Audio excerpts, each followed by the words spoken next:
So we are trying to return to normalcy as quickly as possible.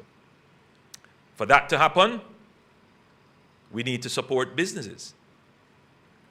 And what is the purpose of a business? Purpose of a business is to make a profit. So government has to be very careful in how it supports business. Yes, there may be times when government gives a grant, and there are considerations as to how we can help. I know the DBJ is considering how we can help businesses get back on their feet, and government is considering how that will work. In another press briefing, we will go into more details about that.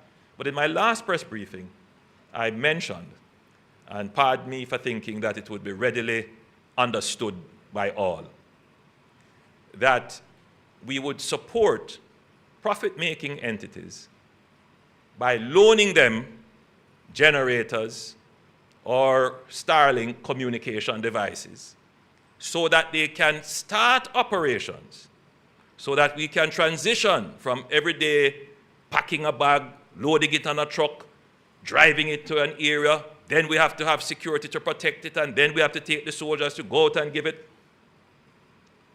to a simpler way, which gives people dignity. They don't have to go and stand up in line and waiting to get. Secondly, gives people choice, because you start to hear it already. You know, tired of what is in the bag. All right, no, I don't want any more bag. Carry something else, come. And we start to hear that coming already. So transitioning back to normalcy restores dignity. It gives choice. But the biggest thing for us, the biggest advantage, it gives accountability. Let me be clear. All of what we have given out so far, the accountability rests on what countries have given to us and what we have recorded in our stores and what we have given out to persons who we expect to give out to others. We have no record of the end beneficiary because we have not asked for any identification. We have not asked for anybody to provide their TRN.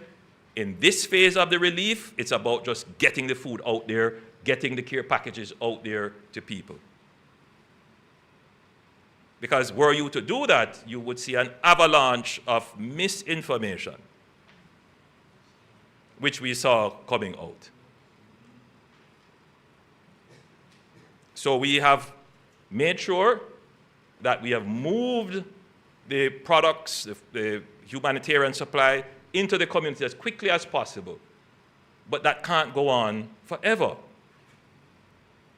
Once we start to make huge expenditures on humanitarian relief, we must be able to give a certain level of certainty that the expenditure went to the beneficiary. And so we need a system where that can be done. And the voucher systems or the cards provide that kind of support. So for that to happen, we need shops to get back up, and we need the ATM machines to start working. We need the remittances, the remittance houses that you can go and collect your remittances. We need those to start operating again so we get back to some level of normalcy so that we can have the transparency and the accountability that everyone is calling for without understanding the dynamics that you have to first put in place in order to achieve that. And so we are well on our way working with that. Minister Hill has been tasked with doing this. He has so far identified 48 business entities in 2 of the affected parishes. They're seeking to expand that rapidly. And we will, through the program that I have announced, provide through a loan the facility. These are profit-making entities, the facility for them to stand up their operations so that they can have electricity, they could get a refrigerator, we could help them with a Starlink or maybe their roof is off, we could help them restart. So there is that facility where it's either a grant or a loan, and that is being worked out. I know the private sector is also doing similarly, and that is being coordinated with Mr. Keith Duncan at the lead of the coordination between the private sector and the government in terms of just trying to get the regular business, private sector supply chain up and running in communities.